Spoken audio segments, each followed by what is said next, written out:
என் தாத்தனுக்கு நான் மரியாதை இருந்த கதவை போட்டு நான் யோக்கிய போயிடுறேன். எவன் இந்த கதவை போட்டுனவன் கேட்டா மேலிட உத்தரவு. யாரும் அந்த மேலிடம்? எவன்டா அந்த மேலிடம்? எவன் மேலிடம்? காமராஜருக்கு இங்க இருக்கிற கூட்டத்துக்கு சம்பந்தம் இருக்கு. கதவை போட்டுறான்னு சொன்ன மேலிடத்துக்கு அவருக்கு என்னடா சம்பந்தம் இருக்கு? யாரா நீ? அந்த கதவழி வந்து எனக்கு வணக்கம் செலுத்த வைக்கிற நிலைமைக்கு கொண்டு வந்தவன் யாரு? யாரு? திராவிடங்க எப்படி ஆட்சி செய்வாங்கன்னு பாரு. தீரன் சின்னமலையா 2 கவுண்டர் அமைச்சர் அனுப்புற. தெய்வ திருமகன் தாத்தா முத்துராமலிங்க தேவருக்கா 2 தேவர் அமைச்சர் அனுப்புற. இமானுவேல் சேரனுக்கா தேவேந்திர 2 தலைவர் அனுப்புற. அழகுமுத்து கோன் நம்ம பாட்டனுக்கா 2 கோனாரில் 2 பேர் அனுப்புறது.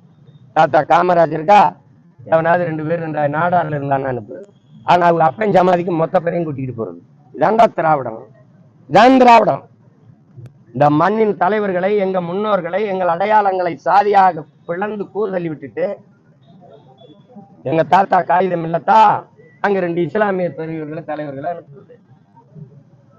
ஆனா இவங்க சமாதிக்கு எல்லாரும் போகணும். எல்லாரும் போய் கூடி கும்மி அடிக்கணும், வணங்கணும்.